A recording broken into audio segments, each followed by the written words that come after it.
Alors je vous encourage à prendre des notes pour pouvoir, après surtout, vous savez que j'aime les versets, c'est la parole de Dieu en premier, donc prenez des notes afin de pouvoir relire vraiment les versets après. Régalez-vous, c'est vraiment... Quand on partage la parole de Dieu, moi ça, c'est un verset qui est dans les Proverbes, que j'aime beaucoup. C'est marqué la parole est un mets gras et succulent. C'est vraiment quelque chose de plein de richesse. Donc quand on se met à table pour écouter la parole de Dieu, eh bien on se met à table avec appétit déjà. Essayez de vous mettre à table quand vous n'avez pas faim. On vous assure que ce que vous voyez, ça va plutôt... bon, hein, c'est bon, on n'a pas... non, se mettre à table avec de l'appétit, c'est déjà mieux. Donc la parole de Dieu, c'est comme ça qu'on doit la voir. Donc ce matin, je vais vraiment vous parler de l'amour de Dieu qui est pour nous est la source. Pour nous est la source. L'amour de Dieu pour nous est la source, est la seule source. C'est mon sujet favori. L'amour de Dieu. Je crois que tout retourne à ça. Et quand je parle de l'amour de Dieu, là, je m'emballe. Alors si je m'emballe, voilà, vous saurez. Hein, être amoureux de Dieu, c'est tellement important. Comment on peut réaliser cet amour merveilleux que Dieu a mis en nous ? Et c'est la première des choses qu'on voit quand on devient chrétien. Dans Romains 5,8, il est dit, mais Dieu prouve son amour envers nous, en ce que, lorsque nous étions encore des pécheurs, Christ est mort pour nous. Ça rejoint un peu Jean 3,16. Hein. Dieu a tant aimé le monde qu'il a donné son Fils unique, afin que quiconque croit en lui ne périsse pas, mais qu'il ait la vie éternelle. Amen. Dieu prouve son amour envers nous. On ne peut pas douter de l'amour de Dieu, parce qu'il prouve son amour, il a donné son Fils unique pour nous. La première des missions de Jésus sur cette terre était de nous montrer le Père, mais surtout de nous montrer l'amour du Père. La première des missions, c'était pas de mourir sur la croix. La première des missions, le ministère de Jésus, il va le dire très souvent, c'était de nous montrer l'amour du Père. Et il va le montrer en mourant sur la croix, puisqu'il s'est donné. Dieu le Père a donné son Fils unique afin qu'il meure pour nous. Et c'est important de comprendre justement la source de ce message, la source de son amour, parce que sans cela, on devient des chrétiens religieux. On ne fait pas de la religion, on ne vient pas le dimanche matin parce que ça fait bien, hein, parce que Dieu a dit qu'il fallait, alors on vient, on prend la Sainte Seine parce que Dieu a dit qu'il fallait prendre. Non, on y va par amour, on y va vraiment par amour. Un petit problème de technique. Parce qu'il est dit dans Hébreux 8, verset 10, qu'est-ce qu'il est dit ? Hébreux 8, verset 10. « Mais voici l'alliance que je ferai avec la maison d'Israël. » Nous sommes l'Israël de cœur. Hein. Nous ne sommes pas des Juifs de race, mais nous sommes l'Israël de cœur. « Après ces jours-là, dit le Seigneur, je mettrai mes lois dans leur esprit, je les écrirai dans leur cœur, et je serai leur Dieu, et ils seront mon peuple. » Ces paroles s'adressent, bien sûr, aux Juifs de race, premièrement, ça c'est sûr, toujours. Il ne faut pas oublier que Dieu, le Dieu que nous adorons est d'abord le Dieu des Juifs. Hein. Mais nous sommes les Juifs de cœur. Et il a mis ses lois dans notre esprit. Donc nous ne pouvons pas ignorer que ces lois, les lois de Dieu sont dans notre cœur, qu'il les a écrits dans notre esprit, dans notre cœur, et qu'il est notre Dieu, et nous sommes ses enfants. C'est vraiment une grâce d'être son enfant. Donc, pourquoi vous avez des dessins de cartes là ? Vous allez tout de suite voir, Dieu nous a donné des cartes. On a des atouts merveilleux. Alors, je ne sais pas si vous jouez aux cartes, hein. Mais nous jouons régulièrement pour nous détendre à la belote. Un jeu simple et puis voilà, on s'amuse bien. Et dans ces jeux-là, il y a des atouts. Mais dans tous les jeux de cartes, il y a ce qu'on appelle des cartes maîtresses. Hein. En principe, l'As, le 10, le roi, la dame, le valet. Donc c'est les cartes, c'est celles qui sont là d'ailleurs. Hein. Dans la plupart des jeux, c'est à peu près le même ordre. Sauf la belote. Mais ça, c'est pas le but de mon enseignement. Mais c'est vraiment ça. Dieu nous a donné. On n'a pas besoin d'aller les chercher.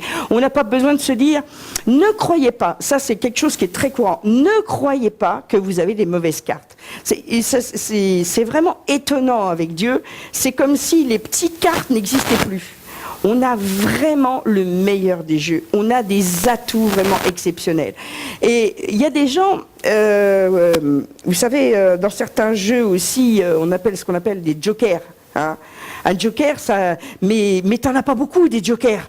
Alors, t'en as 2 en principe dans un jeu, et tu dois les utiliser que vraiment quand la situation est désespérée. Or, avec Dieu, c'est pas du tout ça. T'en as autant que tu veux. Quand tu utilises un joker, et qui peut remplacer n'importe quoi, et t'en as encore un autre. Parce que Dieu vraiment t'a donné les meilleurs des cartes. Donc tu ne dois pas avoir peur de les utiliser, ces atouts. Hein, quand on joue aux cartes, on fait attention. Oh, l'atout, est-ce que je vais bien le mettre au bon endroit, la carte forte et tout. Mais avec Dieu, c'est pas ça. Satan veut vous faire croire que vous avez eu les plus mauvaises cartes pour votre vie. C'est faux. Il est le père du mensonge. Il est vraiment le père du mensonge. Il veut vous faire croire. Et lui, il s'en frotte les mains. Il dit, ah ça y est, j'ai réussi à lui faire croire qu'elle était rien et tout. C'est pour ça que j'avais mis aussi le texte sur d'être estimé, d'avoir une bonne estime de soi. Parce que à partir du moment où Satan te fait croire que tu es un nul, que tu n'arriveras pas, de toute façon que toi, tu as tiré les mauvaises cartes, dans le monde, c'est ce qu'on dit, hein. Oh bah moi... de toute façon, je suis né sous une mauvaise étoile. C'est complètement faux. C'est Satan qui veut te faire croire ça. À partir du moment où tu le crois, lui, il n'a plus rien à faire. Il s'en lave les doigts. Puisque tu as l'attitude d'un perdant, forcément. C'est pas ce que dit Dieu. Quand tu crois en Dieu, Dieu t'a donné les meilleures cartes. Tu es un enfant de Dieu. Tu as vraiment tout en lui.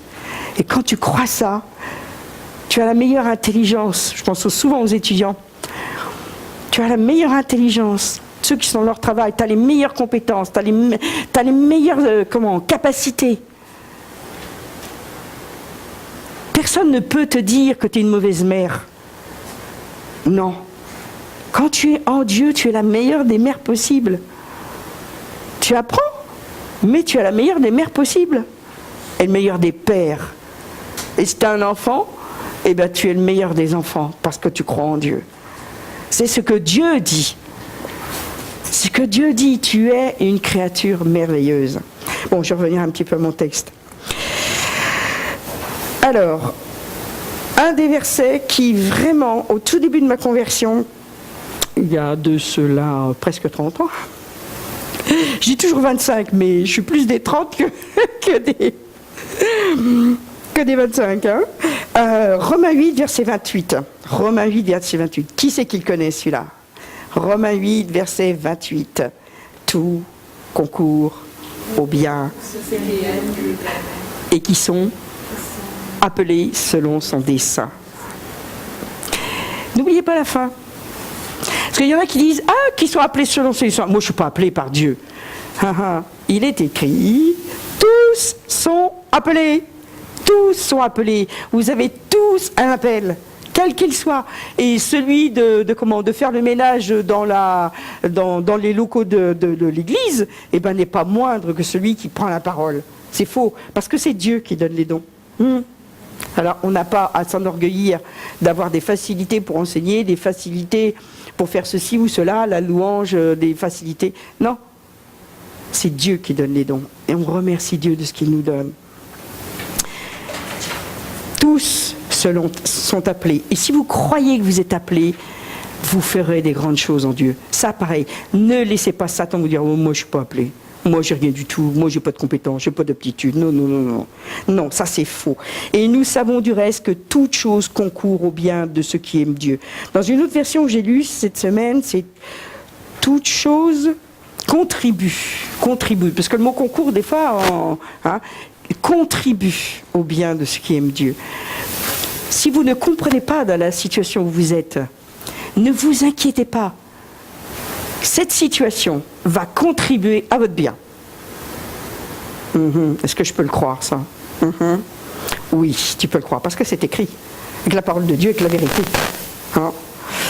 Dieu va tout faire pour que tu puisses réaliser l'appel qu'il a mis en toi. Amen? Ouais, ça c'est bon, ça. Donc, conquérir le cœur de Dieu est vraiment la carte secrète pour avoir tous nos besoins satisfaits. L'amour de Dieu, c'est la première des choses.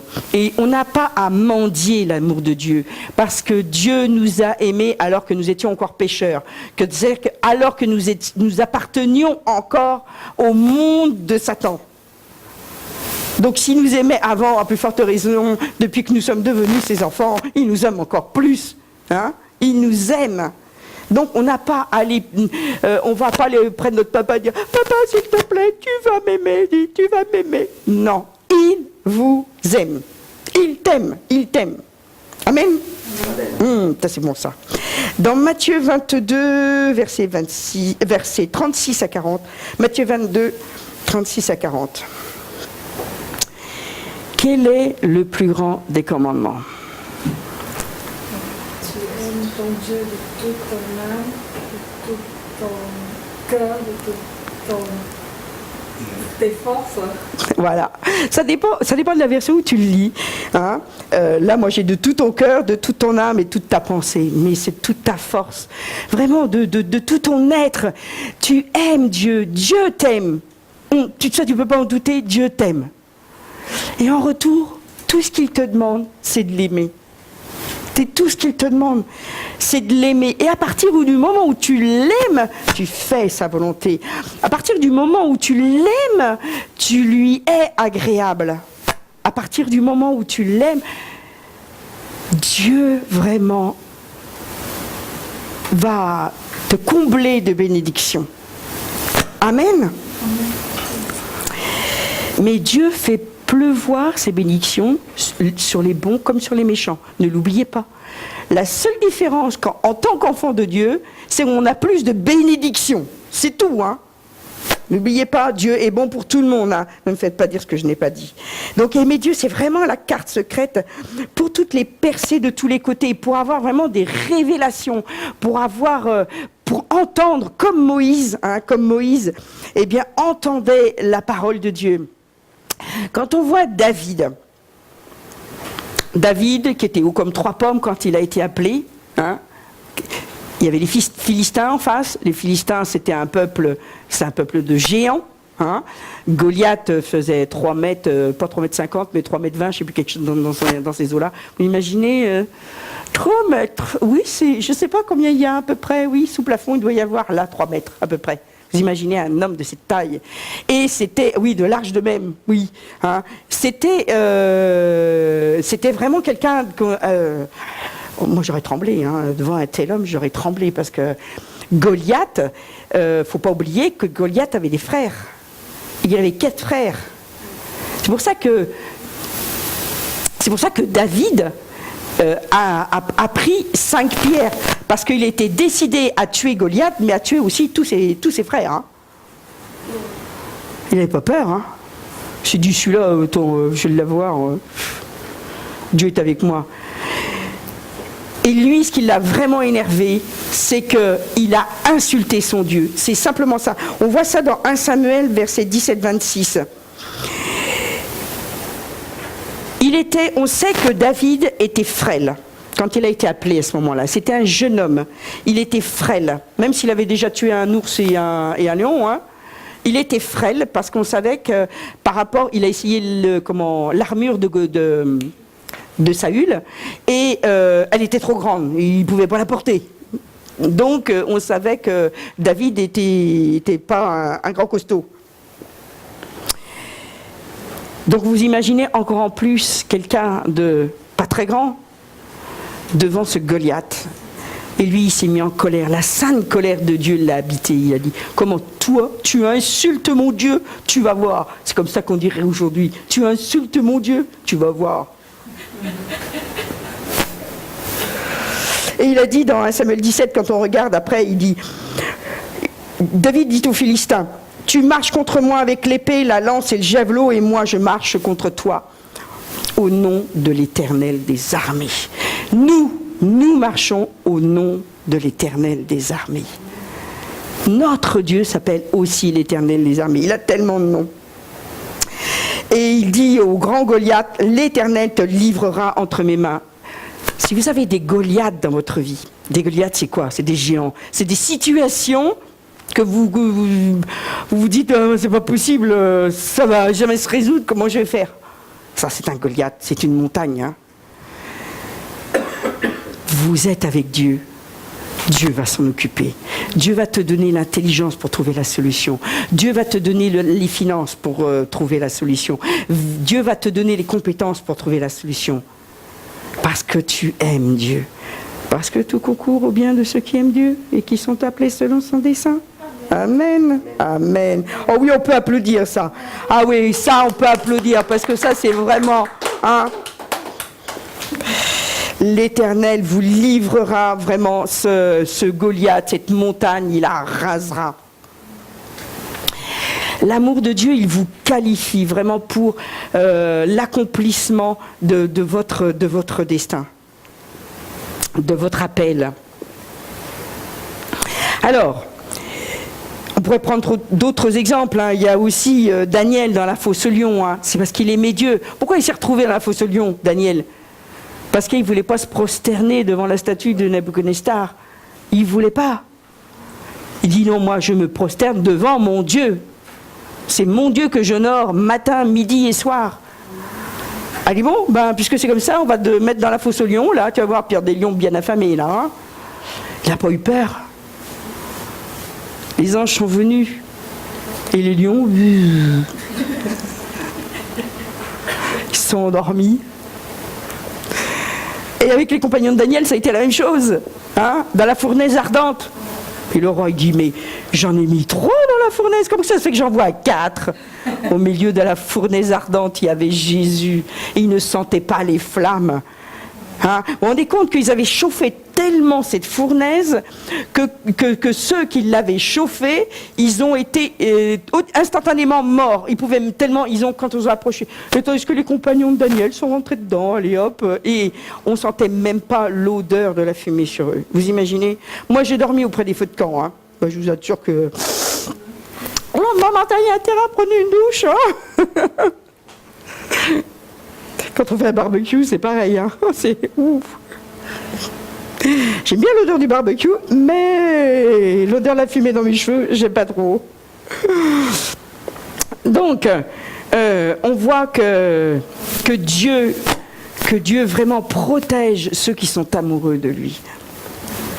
C'est vraiment un message récurrent, quel que soit l'enseignement que je donne, c'est un message récurrent. Dieu veut vraiment que vous sachiez qu'il vous aime et que vous, la seule chose que vous devez lui donner, c'est votre amour. Hein? Être en amour, comme disent les Canadiens. Tomber en amour. J'aime bien cette expression, tomber en amour pour Dieu. Quand on est amoureux, amoureuse, eh bien, on veut tout faire pour l'être aimé. Donc je vais vous donner 6 cartes.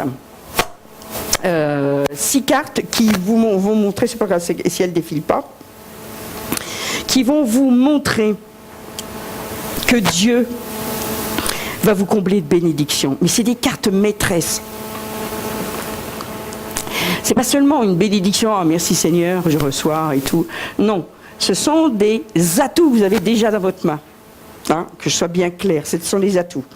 Premièrement, vous avez la paix. Je vais vous les énumérer. Vous avez la paix. Jésus est votre paix. Deuxièmement, Jésus est votre ami. Jésus est votre ami, deuxièmement. Troisièmement, Jésus exauce vos prières. Ah, merci Seigneur. Jésus, tu exauces nos prières. Ça, c'est un atout, vous avez. Quatrième carte, Jésus est ta prospérité. Waouh! Jésus, ta prospérité. Cinquième carte, Jésus est ton époux. Et la sixième à laquelle vous devez vraiment, dont vous devez vraiment vous servir et que peu utilisent, Jésus est ton appui divin. Il veut que tu jouisses de ton appui divin, de son appui divin. Alors on reprend. Jésus est ma paix. On va aller voir dans 2 Chroniques 15. Alors, essentiellement le verset 3 et 4. 2 Chroniques 15, les versets 3 et 4.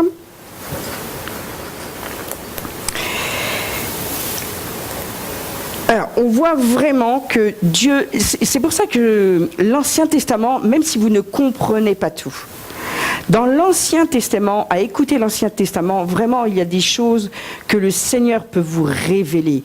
Parce que l'Ancien Testament est l'image de ce qui est accompli dans le Nouveau. Donc on a beaucoup à tirer de l'Ancien Testament. Jésus utilisait que l'Ancien, parce qu'évidemment, à l'époque, il n'y avait pas le Nouveau qui était écrit. Hein. Et d'ailleurs, je préfère les mots qu'utilisent les Anglais. On parle de l'Ancienne Alliance et de la Nouvelle Alliance. Le Testament me fait toujours penser à la mort, même si c'est la mort de Jésus qui nous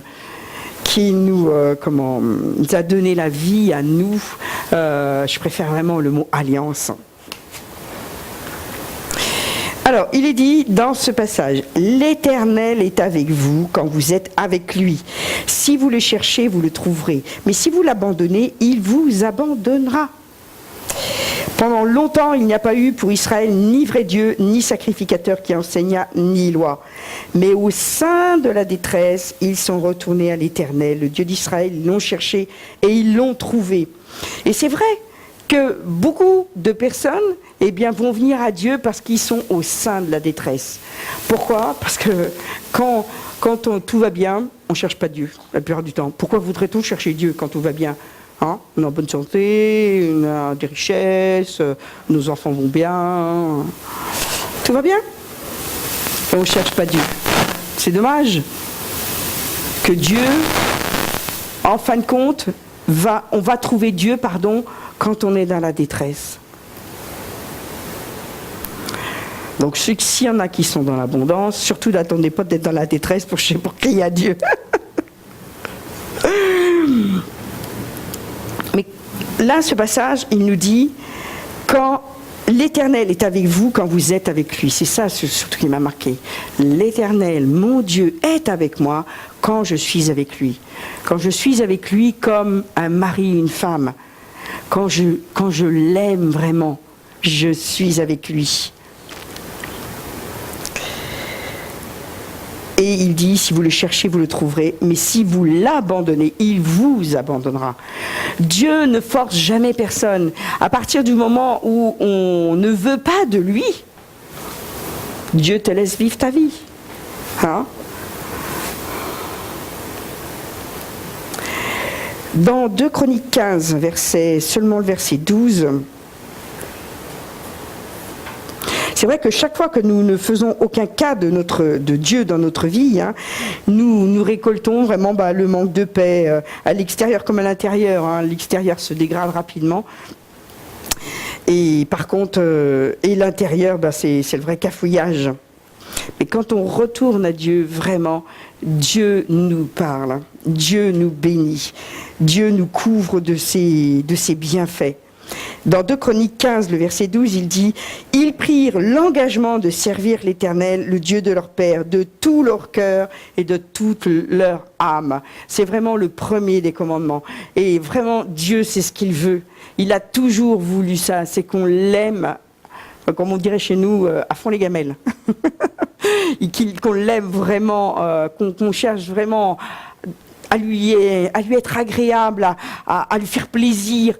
C'est vraiment ça dans tout ce qu'on fait. Dans tout ce qu'on fait, dans notre quotidien, c'est pas le dimanche matin. Dieu est ta paix. Dieu est vraiment ta paix. Et quand tu es avec lui, tu es vraiment en repos. Et les attaques ne viennent pas. Tu sais que tu es protégé.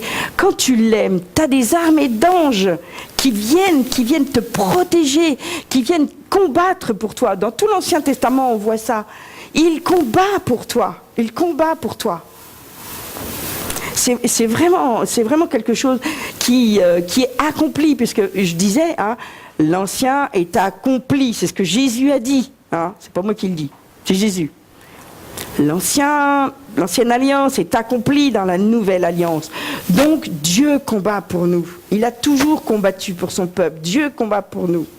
Deuxième atout, Jésus est ton ami et il veut que tu deviennes son ami. Il est écrit dans Jean 15, et ça c'est écrit clairement dans la parole de Dieu. Dans Jean 15, verset 14-15, il est dit: vous êtes mes amis. Vous êtes mes amis. Vous saviez que vous êtes les amis de Dieu? Les amis de Dieu. Mince, il y a un si. Si vous faites ce que je vous commande, mais je ne vous appelle plus serviteur. Dans certaines traductions, c'est marqué même esclave. Hein, nous, on n'a pas cette notion. Hein. Je préfère le mot serviteur. Parce que le serviteur ne sait pas ce que fait son maître, mais je vous ai appelé amis parce que je vous ai fait connaître tout ce que j'ai appris de mon Père. Tout ce que je vous ai appris, tout ce que j'ai appris de mon Père, pardon. Alors, le petit si, là, vous pensez dire, ah oui, mais moi je suis né de nouveau et tout, mais je ne fais pas la volonté de mon Père, toujours. Donc je ne suis pas son ami. C'est pas ce que dit la parole. Parce que si vous regardez bien, dans le contexte, si vous regardez bien, c'est vraiment ceux qui sont nés de nouveau. Il les appelle ses amis. Ceux qui sont ses enfants, c'est vraiment ses amis. Et plus tu vas aimer Dieu, plus tu vas entendre sa voix. C'est ce qu'il dit, plus tu vas entendre sa voix. Et plus tu vas entendre sa voix, plus tu vas faire la volonté de Dieu. Et automatiquement, c'est un cercle. C'est comme Moïse, plus il faisait la volonté de Dieu, plus il était son ami, plus il lui parlait. Nous, c'est pareil. On est vraiment ses amis, son ami. Est-ce que vous en avez conscience? Et plus vous allez aimer Dieu, et plus votre foi va grandir. Parce que vous savez que vous êtes un enfant chéri de Dieu. C'est important, un enfant chéri de Dieu. Oui, je trébuche, mais il est dit que le juste, s'il va tomber, il va se relever.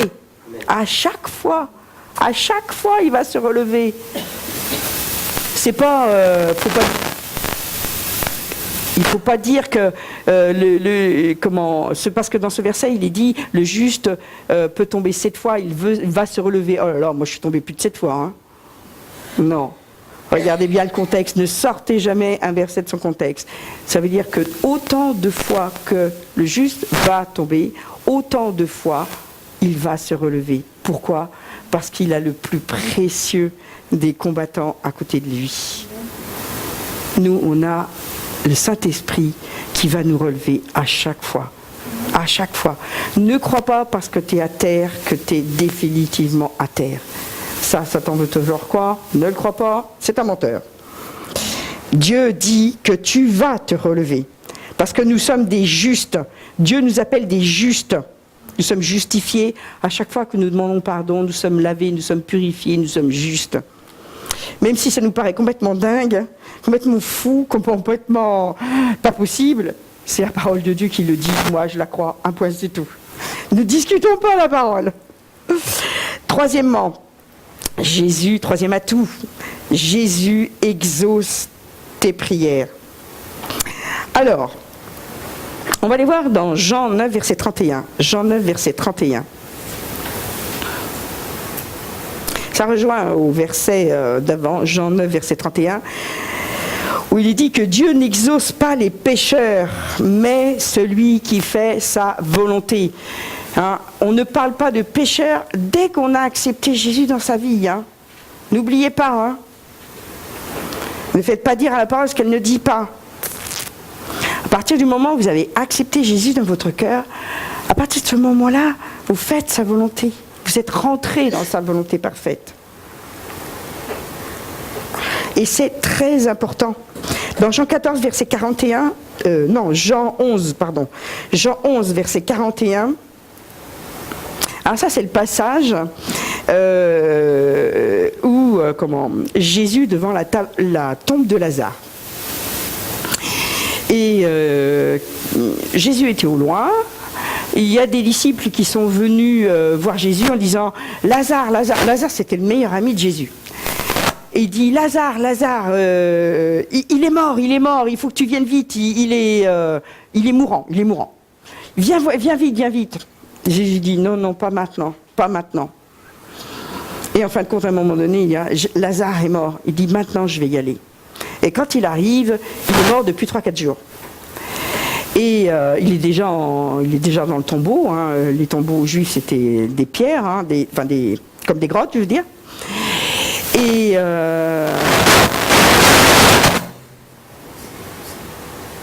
qu'est-ce qui se passe ? Ouais. Et donc Marie et Marthe, qui étaient donc les sœurs de Lazare, vont aller le voir et puis dire mais Jésus, pourquoi t'es pas venu avant ? Si tu étais venu avant, il serait pas mort et tout. Pourquoi tu viens maintenant ? Mais Jésus va dire non, il fallait que je vienne maintenant. Pourquoi ? Pour que la gloire du Père se répande, pour qu'on voit comment Dieu, notre Père, aime Jésus, bien sûr c'est son fils, mais nous aime, c'est surtout ça, nous aime, et qu'il montre vraiment que la mort n'a pas de prise, qui peut vraiment faire revenir les morts d'entre les morts, du royaume des morts. Et c'est ce qu'il va faire.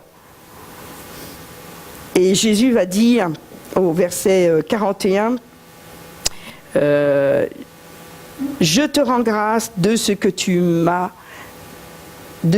m'exauces. Je te rends grâce de ce que tu m'exauces. Jésus savait que son Père allait l'exaucer. C'est vraiment la parole que je veux que vous reteniez bien. Vous êtes les frères et les sœurs de Jésus. Dès que vous allez prononcer une prière, sachez que Dieu veut vous exaucer. C'est ça la foi. C'est ça la foi. Moi, je sais que mon Père m'exauce parce que je suis sa fille. Et je me présente devant quelqu'un et je prie pour ça. Et c'est comme ça qu'on voit vraiment la gloire de Dieu se révéler. La prière est uniquement faite pour révéler la gloire de Dieu. C'est pas beau ça ? Et l'amour de Dieu. La gloire de Dieu et l'amour de Dieu, c'est la même chose. Hein. La gloire de Dieu, c'est son amour qui se répand. N'en doutez pas. Vous savez que quoi que vous demandiez, il vous exauce.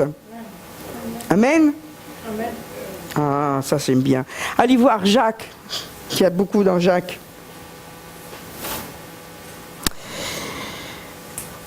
Et on voit que justement, Jésus, il a utilisé une parole de l'Ancien Testament. C'est dans le psaume 118, verset 21. Psaume 118, verset 21. Je te loue de ce que tu m'as exaucé. Quand vous commencez à prier, ne quémandez pas. Vous êtes en position de force. vous allez pas dire à votre père, dis Seigneur Dieu, hein, tu m'exauces hein, parce que moi je suis ta fille. Hein. Non, non, non, non. Vous savez que vous avez l'exaucement en vous parce que Dieu veut montrer son amour et vous pouvez simplement dire, Père, je te loue de ce que tu m'as exaucé. Père, je te loue de la guérison de Naomi. Je te loue, Seigneur, des finances que tu distribues à chacun de mes enfants. Je te loue. Je te remercie, Seigneur. Louer, ça veut dire, c'est louer Dieu pour ce qu'il a fait. Alors, dites merci, une action de grâce, c'est ça. Des fois, on emploie des termes religieux et tout, mais une action de grâce, ça veut dire merci. D'ailleurs, on voit le mot grâce, en espagnol, par exemple, c'est gracias. Hein, et c'est le même mot. Nous, on a deux mots, grâce et merci. Mais en réalité, c'est le même mot. C'est la même origine. Hein. Merci, c'est grâce. Merci, Seigneur, de ce que tu fais. L'amour de Dieu, c'est vraiment la clé. Amen. Amen. Quatrième atout. La grâce, c'est obtenir quelque chose que nous n'avons pas mérité. C'est vrai. Dieu nous a vraiment répandu sa grâce sur nous. Nous sommes dans le temps de la grâce. C'est vraiment quelque chose de merveilleux. Dieu nous aime. Quatrième atout. Jésus te donne la prospérité. Tu as l'assurance de la prospérité avec Jésus. Il veut que tu sois prospère. Et on le voit dans ce qu'on appelle le chapitre de l'amour, dans 1 Corinthiens 13. Beaucoup lisent la fin, enfin, la dernière partie de 1 Corinthiens 13. Mais au tout début, il y a quelques petits versets qu'on saute souvent. On va lire juste le 3, mais les 3 premiers, vous pouvez les lire. Le 3, c'est « Et quand je distribuerai tous mes biens pour la nourriture aux pauvres, quand je livrerai même mon corps pour être brûlé, si je n'ai pas l'amour, je ne sers de rien, je ne suis rien. » Les bons, ils font ça, ils brûlent leur corps, ils croient que c'est une offrande à Dieu. Non. Quoi que tu fasses, ça peut être les plus belles choses que tu fasses. Si tu n'as pas l'amour de Dieu en toi, ça ne sert à rien. Ça ne sert à rien. Tu peux donner tout ton argent au pauvres. Ça ne sert à rien. Alors pourquoi je vous parle de ça alors que je vous parle de prospérité ? Tout simplement, tout ce que l'on donne en dehors de l'amour ne sert à rien. La carte maîtresse, si tu veux donner quelque chose, ça me semble logique, il faut que tu aies quelque chose. Non ? Ça vous paraît logique ? Oui.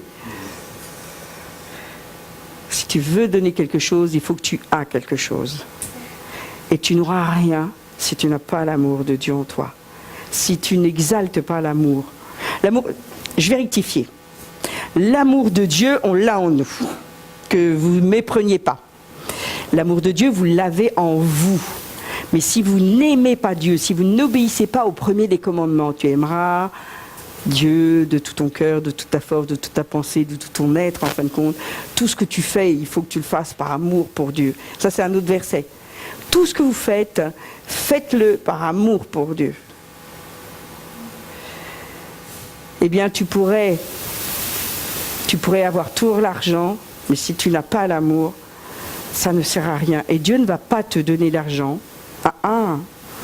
Dieu ne te donnera pas d'argent en abondance si tu n'as pas l'amour, parce que ça pourrait pervertir ton cœur. Aimer Dieu, c'est l'autre verset que j'utilisais énormément au début de ma conversion. Cherchez le royaume de Dieu et sa justice, et toutes choses vous seront données en surcroît. À partir du moment où vous aimez Dieu, vous aurez des richesses insondables, parce que vous ne pourrez pas tomber dans l'amour de l'argent. Parce que vous aimerez tellement Dieu que l'argent que vous aurez, vous le donnerez à ceux qui en ont besoin. Je ne dis pas qu'il faut avoir de l'argent pour donner à l'église. Ne me faites pas dire non plus là ce que je n'ai pas dit. Non, vous le donnerez pour le service du royaume. Et ça, c'est merveilleux.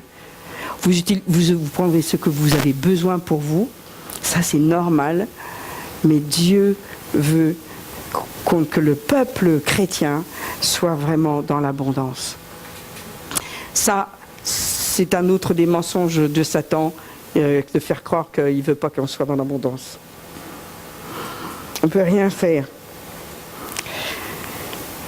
C'est incroyable quand même comment Satan vraiment détruit notre intelligence. On devient vraiment idiot quand on est chrétien, j'ai l'impression. Alors franchement, ayons vraiment l'intelligence de Dieu et pas l'intelligence du monde. N'appliquons pas l'intelligence, c'est ça en fin de compte, n'appliquons pas l'intelligence du monde au royaume de Dieu. C'est pas du tout la même chose. Appliquons l'intelligence de Dieu. Il est dit qu'il faut connaître les pensées de Dieu et pas les pensées du monde. Il faut connaître les pensées de Dieu. Et ce que Dieu veut, c'est vraiment écrit dans sa parole. Amen. Donc l'amour pour Dieu, c'est vraiment la clé de l'alliance pour que notre prospérité soit évidente, mais pour le royaume et uniquement pour le royaume, pas pour notre propre nous, hein, pas pour notre égoïsme. 5e atout, il devient notre époux. Jésus devient notre époux. Alors celle-là, je l'aime. Quand j'ai parlé de la Sainte Seine tout à l'heure, c'était un peu ça aussi. Ils ont fait une alliance. Hein. Il est notre époux. On se prépare. Il est dit qu'il va parvenir. Je ne sais pas si je l'ai mis, ce verset. Non, je ne l'ai pas mis. J'ai mis Matthieu 9,15. Matthieu 9,15. Et Jésus veut vraiment veut éloigner vraiment les oppressions de toi. Il veut vraiment que tu sois dans le bonheur. Parce que n'oubliez pas, Jésus, il est ton époux. Et normalement, un époux doit faire le bonheur de sa femme. Vous êtes d'accord avec moi quand même, hein? C'est pas logique. Dans le monde, c'est ça. Dans le monde, si on n'a pas une bonne querelle pour se réconcilier entre deux draps, c'est pas marrant. Satan, qu'est-ce qu'il peut mettre des pensées tordues dans la tête? Non, c'est pas ça du tout. Un homme et une femme doivent tout faire l'un envers l'autre. Tout. Même demander pardon quand c'est la faute de l'autre. Il doit tout faire. On doit s'oublier. On doit penser qu'à l'autre. Et quand on fait tout pour l'autre, eh bien l'autre, il fait tout pour l'autre. C'est évident. C'est important ça. C'est vraiment la base. Mais ça ne marche pas contre époux. Ça marche entre frères et sœurs. Puisque c'est la base de l'amour. 1 Corinthiens 13. Je fais tout pour l'autre. Ah oui, c'est pas des règles qu'on apprend dans la société. Si je fais tout pour l'autre, je vais me faire avoir. Moi, on me disait toujours ça au début que j'étais chrétienne. T'es une pauvre pomme. Avant déjà, on me disait de toute façon t'es une poire avant. Ça change de fruits. Ma pauvre fille. Quelle poire tu es. Tu crois les gens, mais les gens, tu te fais avoir. Non, personne ne m'a eu. Pourquoi? Parce que moi j'ai fait la volonté de mon père. C'est eux qui se sont fait avoir. Ceux qui m'ont trompé, ceux qui m'ont menti, ceux qui m'ont volé, c'est eux qui se sont fait avoir. Pas moi. Ils ont cru me voler. Si tu voles un enfant qui appartient à Dieu, il lui redonne au centuple. Ah mince alors, loupé. Donc à chaque fois qu'on m'a volé, moi j'avais le centuple de ce qu'il m'avait volé. À chaque fois qu'on m'a trompé, à chaque fois la vérité a été dévoilée. Et qui c'est qui s'est fait avoir? C'est l'autre. Toujours l'autre qui s'est fait avoir de toute façon. C'est toujours Satan qui se fait avoir. Il croit que n'importe quoi. Bon, j'étais un peu crédule, c'est vrai. Bon, depuis, j'ai appris à être moins crédule. Depuis, Dieu m'a donné le discernement. Mais n'empêche, Dieu m'a donné ce don depuis le début de ma conversion. Ça, je vois, et ça, je peux vous le dire, je vois que le meilleur en chacun de vous. Je vois que le meilleur. C'est vraiment un don particulier. Je vois que le meilleur en chacun de vous. Et je peux dire... Je l'ai vu concrètement dans le métier que j'exerçais, je vois même mieux que vous, parce que c'est un don, ça ne vient pas de moi. Je vois mieux que vous ce qu'il y a de meilleur en vous. Je vois mieux que vous les capacités que vous avez et les compétences et l'appel de Dieu que vous avez en vous. Et si vous suivez Dieu, vous le verrez aussi bien que moi. Parce que c'est un discernement qui vient de Dieu, ça ne vient pas de moi. Je ne peux pas m'enorgueillir. Et ça, c'est vraiment fantastique. Voyez toujours le meilleur dans les autres. Toujours. Même si des fois vous avez du mal à le voir parce que l'autre, vraiment, vous voulez l'encadrer. Il y a le meilleur, il y a le meilleur. Et c'est comme ça que Dieu vous voit. C'est pour ça qu'il vous aime. C'est parce qu'il sait ce que vous avez en vous. Il sait ce dont vous êtes capable. Amen. J'ai encore dévié. C'est pas grave. Dieu est bon. Ah oui, Dieu est notre époux. Dieu veut le meilleur pour nous. Hein. Dieu veut vraiment œuvrer en notre faveur. Dieu veut qu'il n'y a plus de lutte dans votre vie. Dieu veut réécrire votre histoire. Moi, il a réécrit mon histoire. Il a complètement réécrit. Hein. Je vous assure qu'il a effacé et puis il l'a réécrit. Hein. Il a réécrit mon histoire. Peu importe ce qui s'est passé, peu importe ce que j'ai fait de mal avant, peu importe. Il est écrit dans Matthieu 9, 15, la référence que je vous ai donnée tout à l'heure. Les amis de l'époux peuvent-ils s'affliger pendant que l'époux est avec eux ? Les jours viendront où l'époux leur sera enlevé et alors ils jeûneront. Oui, ça s'est passé au temps de Jésus. Quand Jésus était avec les apôtres, avec les disciples, ils festoyaient, ils étaient heureux et tout. Après, quand Jésus leur a été enlevé, oui, ils ont pleuré, ils ont jeûné, comme toute personne qui part et qui meurt.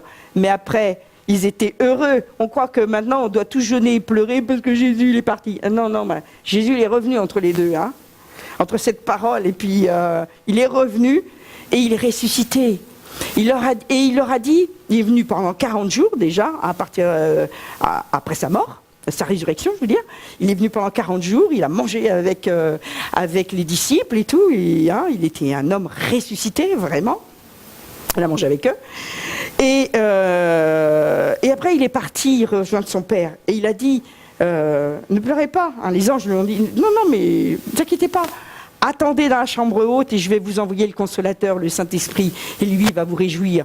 Donc, nous, maintenant, par l'Esprit Saint, nous sommes avec l'époux.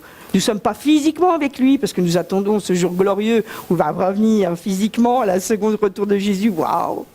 Voilà. Bon, alors j'en étais où? Ouf, je suis partie, moi. Je voyais Jésus devant moi, là. Merci Seigneur, on va revenir là sur son cheval blanc, là. Waouh! Là, on va le rencontrer dans les airs pour ceux qui seront enlevés et tout. Et puis après, alors vous savez que quand Jésus reviendra définitivement sur terre, eh bien, il vient avec son cheval blanc. Puis, alors pour ceux qui aiment les chevaux, moi j'aime les chevaux. Voilà. Eh bien, nous, les saints qui sommes partis avec lui et tout, on va revenir aussi sur des chevaux avec lui. Comme quoi, bon, merci Seigneur. Waouh. Bon, j'ai dérivé, mais il faut. Les amis de l'époux. Donc nous, on n'a pas à nous affliger. On n'a vraiment qu'à se réjouir. C'est pour ça que nous sommes dans la joie, que nous louons Dieu. Il est dit dans Ésaïe 54, versets 1 à 5, « Réjouis-toi stérile, toi qui n'enfantes plus. Fais éclater ton allégresse et ta joie. Toi qui n'as plus de douleur. Hein, tu oublieras la honte de ta jeunesse, car ton Créateur est ton époux. » Amen, oh, amen. Il est ton époux. Alors je sais que c'est un petit peu plus difficile pour les hommes parce que nous les femmes, bon c'est facile de penser que Jésus est notre époux, hein, mais moi je dis aux hommes, pensez que Jésus est votre frère, hein, il est votre frère. Mais vous avez vraiment fait une alliance, hein, comme David et Jonathan ont fait vraiment, ils étaient proches l'un de l'autre, ils étaient vraiment deux frères très unis. Hein. Donc on a vraiment fait une alliance maritale avec Jésus. Hein. Il est le sauveur de notre corps. Donc plus de mal, plus de douleur. Hein. Christ est vraiment la tête de l'Église, comme le mari est la tête de la femme. Il est dit dans 2 Corinthiens 1, 11, 2, il est dit que Dieu est un Dieu jaloux. De la bonne jalousie, là, hein, pas de la mauvaise. Dieu est un Dieu jaloux. 2 Corinthiens 11, verset 2. Il est un Dieu jaloux parce qu'il veut que nous l'adorions lui seul et pas d'autres dieux. Car je suis jaloux de vous, d'une jalousie de Dieu, parce que je vous ai fiancé à un seul époux pour vous présenter à Christ comme une vierge pure. Et c'est pour ça qu'il veut tellement qu'on l'adore lui seul, qu'on l'aime lui seul, qu'on fasse notre vie pour lui seul, que tout ce qu'on fasse, c'est pour lui seul. Ça ressemble à de l'esclavage, hein? Non. Ça ressemble à de l'amour fou. Et c'est merveilleux. d'aimer comme ça Dieu. C'est merveilleux. Personne ne pourra détruire l'épouse de Christ, pas même le diable, surtout pas lui. Mais quand Dieu devient ton époux, il devient ta raison de vivre. Il devient vraiment, tu peux tout lui donner sans compter. T'as pas peur de manquer. Et c'est ça qui est merveilleux. Tu peux lui donner ton temps, ton argent, tes compétences, tu peux tout lui donner. Tu sais que lui, il va te rendre tout. C'est vraiment merveilleux d'être amoureux de Jésus. C'est vraiment merveilleux de pouvoir vivre pour lui. Et c'est là où on peut utiliser la 6e et dernière carte. Jouir de l'appui divin. Jésus est ton appui divin. Et je peux vous garantir que cet atout est vraiment un atout merveilleux. C'est l'atout que vous devez utiliser. Il est ton appui divin dans n'importe quelle circonstance. Il veut vraiment que tu puisses compter sur lui. Il veut vraiment que tu puisses rentrer dans ce qu'on appelle son appel, les œuvres qu'il a préparées d'avance pour toi. Il veut vraiment que tu comprennes ça. C'est capital. Il est dit dans Jean 14, le verset 21, on va prendre que le 21. Celui qui a mes commandements et qui les garde, c'est celui qui m'aime. Et celui qui m'aime sera aimé de mon Père. Je l'aimerai et je me ferai connaître à lui. Waouh! Plus vous allez aimer Dieu, plus vous allez connaître le Père. Plus vous allez être sous sa bénédiction, plus vous allez faire des choses incroyables pour lui. Vous serez tellement heureux que... Moi, je sais qu'avec Dieu, je suis tellement heureuse que ça fait presque trop, des fois. T'as l'impression que le cœur va exploser. C'est... Waouh, tu te sens tellement bien, tu te sens tellement...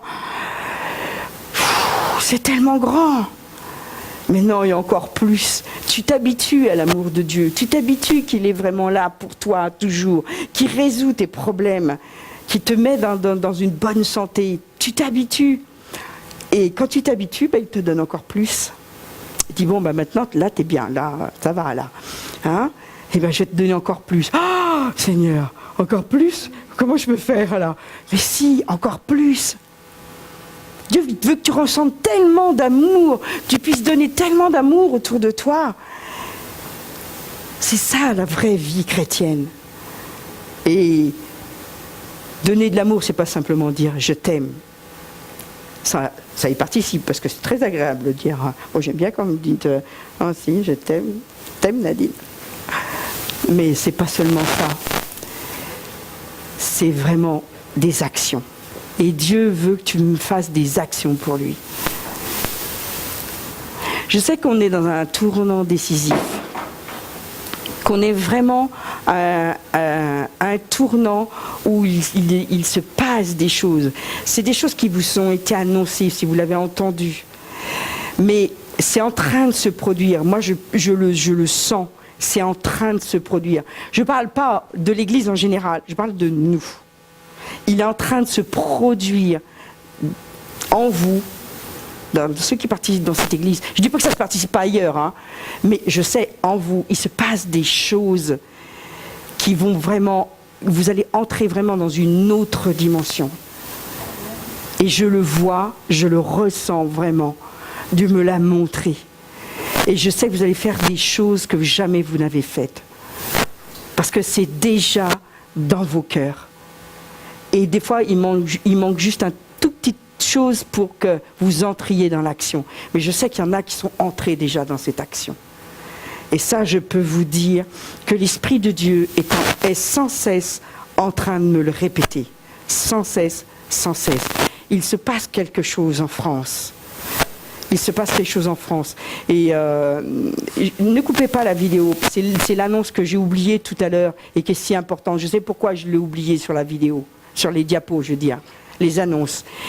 Demain, il commence un jeûne de 40 jours. Il y aura encore un jeûne. Non. Parce qu'il y a une personne qui a eu une révélation, c'est en train de faire le tour de la France. Il y a eu une révélation. Dieu veut, oh là là, Dieu veut faire des choses en France. Mais l'Esprit révélait que oui, mais nous ne sommes pas préparés, nous sommes mal outillés. C'est vrai que la France a été mal outillée dans le service de Dieu et pas tout à fait prête et tout. Ce n'est pas grave. L'Esprit va faire des choses en vous. Et c'est pour ça qu'ils ont proclamé un jeûne. Dieu lui a dit à cette personne, proclame un jeûne de 40 jours. Mais pas un jeûne, attendez, pas un jeûne alimentaire. Vous irez voir, je vous enverrai le lien, on le mettra en ligne. C'est un jeûne d'adoration. C'est un jeûne d'adoration et vraiment de prière, parce que l'Esprit de Dieu va se répandre, il va aller voir tous les chrétiens, et il va leur révéler des choses pendant ces 40 jours. Ils vont avoir des prières qu'ils n'auront jamais eues auparavant, parce qu'ils vont prier selon l'Esprit de Dieu. Si vous êtes décidé à rentrer dans ce jeûne, vous allez recevoir des choses que vous n'avez jamais reçues. Pourquoi ? Parce que Dieu a dit qu'il enverrait des anges en multitude auprès des chrétiens en France, de tous ceux qui vont vraiment prendre cette chose très au sérieux. Et tous ceux qui ont un cœur à l'étranger de prier pour la France, parce qu'il y a quelque chose qui a été annoncé depuis très longtemps. La France est en arrière. La France a toujours eu 50 ans de retard, même industriellement, on a des retards. Mais spirituellement, on a des retards aussi. Et Dieu va faire qu'aujourd'hui, le temps est très court. Et si vous entrez dans cette dimension de jeûne, de louange, d'intercession, vous allez voir Dieu agir dans des domaines de votre vie où il y a eu des situations qui ont été coincées, des situations où vous n'arriviez pas à franchir le pas, des situations où vous n'arriviez plus à vous décider à faire ces choses, où vous étiez bloqué. Vous allez voir des choses vont se produire. Et ça, moi, quand j'ai lu tout ça, il y a tout un texte. Je vous enverrai les références de ce texte. Moi, je l'ai reçu pleinement. Et à tous ceux qui voudront, dans leur carnet d'adresse, envoyer ce texte. Je vous assure, il y a quelque chose qui se passe en France. Ce texte est en train de circuler. Il est en train de circuler. Et quand j'ai lu ce texte, j'ai su que cette prophétie était vraie. J'ai su que cette révélation était vraie. Parce que le Saint-Esprit l'a complètement attesté à mon cœur. Et parce que le Saint-Esprit n'arrêtait pas de me dire que les choses étaient en train de se passer. Et ça va se passer dans votre vie. N'attendez pas de voir autre chose ailleurs. C'est en train de se passer dans votre vie. Et c'est votre vie. Vous savez que ne priez pas pour le réveil. Soyez les instruments de réveil. Réveillez-vous vous-même. Quand vous voulez sortir du sommeil le matin, vous ne demandez pas à quelqu'un de vous réveiller. Oui, vous avez peut-être un réveil pour vous réveiller. Mais là, Dieu dit, réveille-toi. Réveille-toi, toi qui dors. Relève-toi d'entre les morts. Et tu vas en réveiller bien d'autres. Aujourd'hui est le temps où vraiment les choses sont en train de changer. Sautez dans le train en marche, parce que le train est déjà en marche. Mais prenez le train avant qu'il aille trop vite, parce que c'est un TGV, et c'était vraiment un ultra TGV. Hein, vous savez, c'est encore plus que le TGV, je ne sais plus comment il s'appelle celui-là. C'est encore plus que plus. Et je vous assure, prenez-le maintenant. C'est plus le moment de s'occuper des affaires, de nos petites affaires. Occupez-vous des affaires du royaume de Dieu. Amen. Amen. Alors, vraiment tous, reçois ce message. Merci Seigneur. Amen. C'est en silence que j'entends la beauté de ta voix. C'est à genoux que je comprends le sens de la croix. Mon Dieu reste vivant, son regard est sur moi. Je ne crains rien.